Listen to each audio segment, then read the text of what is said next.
Assalamualaikum warahmatullahi wabarakatuh. Perkenalkan, nama saya Pujianti Putri Nur Aisyah dari kelas 2A Farmasi, ingin mempresentasikan teknologi formulasi mengenai penyakit-penyakit kulit beserta dengan pengobatannya. Bisa kita lihat bahwa di sini terdapat beberapa jenis penyakit kulit seperti bisul atau furunkel, kemudian ada kurap, ada impetigo, ada kudis atau skabies, kemudian ada eksim, dermatitis, selulitis, dan psoriasis. Yang pertama ada bisul atau furunkel. Ini disebabkan oleh infeksi bakteri dari Staphylococcus aureus. Bisa juga terjadi pada lapisan hidung tapi tidak menyebabkan penyakit yang lebih serius. Gejala yang biasanya dialami seperti demam, panas dingin, kemudian kemerahan, terdapat nanah dan rasa nyeri pada benjolan. Bisa juga terjadi pembengkakan pada kelenjar getah bening. Untuk pengobatan berupa salep seperti gentamicin, ceftriaxone, dan juga mupirocin. Untuk pengobatan gentamicin sendiri pemakaiannya 3-4 kali sehari. Bisa juga ditutupi oleh perban. Cara pemakaiannya sangat mudah. Kalian harus membaca brosur dari salep tersebut. Pasalnya, apabila tidak sesuai dengan dosis, maka akan menurunkan efektivitas dari obat tersebut. Kemudian, langkah yang pertama yaitu harus mencuci tangan terlebih dahulu, kemudian keringkan dan aplikasikan salep tersebut terhadap infeksi bakteri tipis-tipis.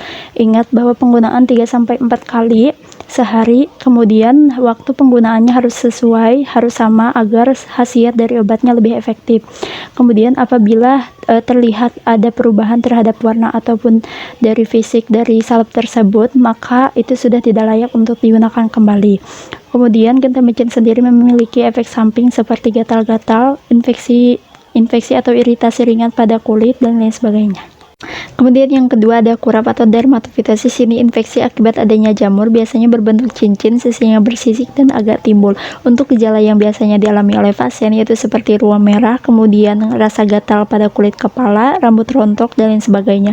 Untuk pengobatan berupa salep seperti khususnya untuk salep-salep anti jamur yang mengandung clotrimazole atau miconazole seperti Fungiderm, di mana untuk pemakaian Fungiderm sendiri yaitu 2-3 kali sehari dalam kurun waktu 2-4 minggu. Bisa juga kalian mengkombinasikan dengan bedak clotrimazole. Untuk cara pemakaiannya tidak jauh berbeda dari bisul, yaitu kalian harus mencuci tangan kalian terlebih dahulu. Setelah itu kalian keringkan dan oleskan pada infeksi jamur dan sekitarnya. Setelah itu kalian tidak boleh memegang wajah kalian, baik itu mata, hidung maupun mulut kalian. Segeralah cuci tangan kalian dan disarankan tidak menggandakan dosis dari salep tersebut. Dan Fungiderm sendiri memiliki efek samping seperti gatal-gatal, perih, terbakar, maupun bisa menimbulkan jerawat dan lain sebagainya. Kemudian yang ketiga ada impetigo, di mana impetigo di sini akibat adanya infeksi bakteri. Biasanya berupa lepuhan, kemudian adanya kerak berwarna coklat ataupun kekuning-kuningan. Sehingga penderitanya itu biasanya mengalami kayak lepuhan, kemudian ruam kemerah-merahan dan juga adanya rasa gatal dan lain sebagainya. Untuk pengobatan yang berupa salep seperti gentamicin, kemudian ada mupirocin, neosporin dan lain sebagainya. Untuk pengobatan mupirocin sendiri ini pemakaiannya digunakan 3 kali 1 kali dalam kurun waktu 10 hari. Cara memakainya sangat mudah, yaitu kalian harus menggunakan tangan kalian, cuci tangan terlebih dahulu, kemudian keringkan. Setelah dikeringkan, kalian oleskan secukupnya saja pada area infeksi. Setelah itu, apabila ada area-area yang cukup kecil dan susah dijangkau, kalian bisa menggunakan cotton bud. Setelah itu, kalian harus berkonsultasi ke dokter. Apabila dalam waktu 3-5 hari itu tidak kunjung membaik si infeksinya, maka kalian harus konsultasi ke dokter. Apabila ada rasa menyengat pada saat mengoleskan salep, itu memang hal yang wajar, nantinya akan menghilang sendirinya.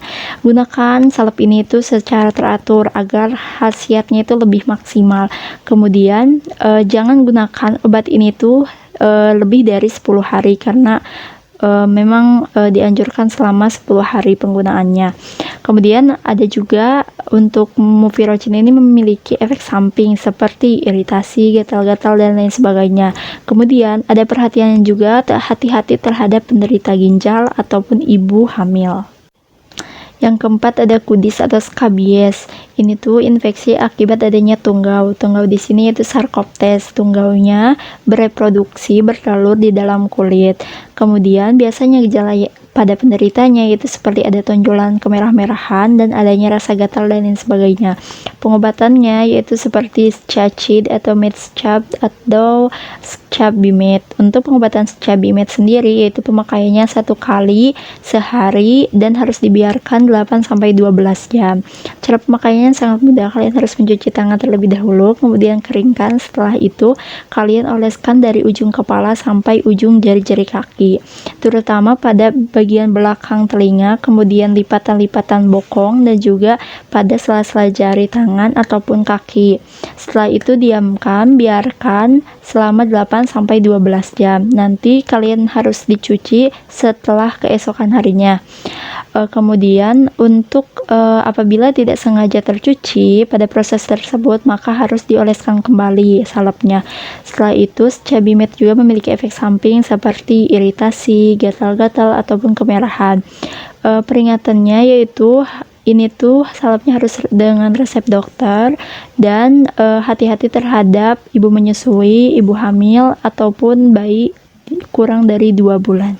Kemudian yang kelima ada eksim atau bisa juga disebut dengan dermatitis. Biasanya eksim ini terjadi karena adanya infeksi bakteri yang menahun, yang kronis, yang meradang sehingga terjadinya eksim ini.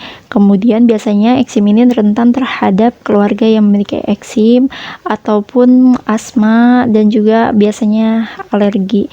Kemudian gejala yang umum biasanya terjadi pada penderita yaitu kulitnya tuh kering, kemudian bersisik, gatal juga, kemudian susah tidur, dan juga apabila terus-terusan digaruk itu bisa menyebabkan luka.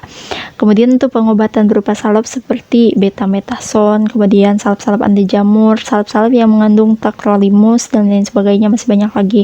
Kemudian untuk betametason itu penggunaannya, pemakaiannya itu biasanya 1-2 kali satu harinya itu.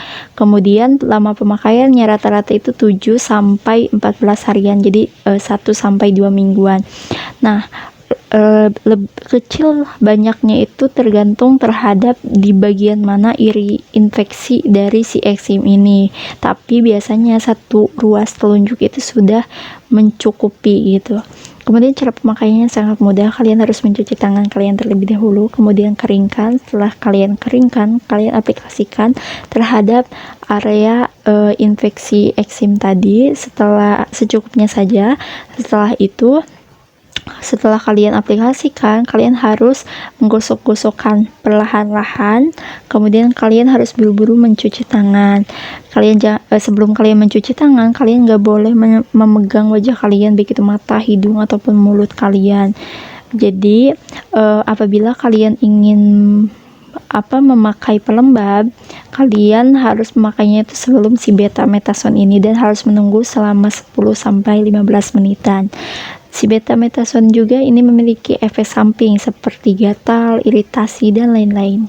Kemudian yang keenam ada selulitis, di mana selulitis ini biasanya infeksi karena akibat dari bakteri-bakteri tertentu, biasanya seperti Staphylococcus atau Streptococcus dan lain sebagainya. Nah, biasanya si bakteri ini tuh masuk pada saat si kulit ini luka. Kemudian biasanya gejala penyakit oleh pasien yang diderita itu si kulitnya tuh hangat, kemudian lepuh, kemudian seluruh badannya tuh demam, panas dingin, dan ada nanah juga dan lain sebagainya. Kemudian pengobatannya sendiri berupa salep itu seperti Neosporin, kemudian ada ANB ointment, dan untuk Neosporin itu pemakaiannya dalam 1 hari itu 1-3 kali. Cara pemakaiannya sangat mudah. Kalian harus cuci tangan terlebih dahulu, kemudian cuci area infeksi tadi dengan air hangat, tapi harus secara hati-hati dan sangat lembut. Setelah itu kalian oleskan si Neosporin ini secukupnya saja. Sebelumnya, setelah tadi kalian mencuci dengan air hangat, itu harus dikeringkan terlebih dahulu ya. Kemudian kalian oleskan dengan Neosporin secara perlahan-lahan. Setelah kalian oleskan, biasanya ditutupi oleh perban, dan itu harus dibersihkan setiap hari, jadi secara rutin.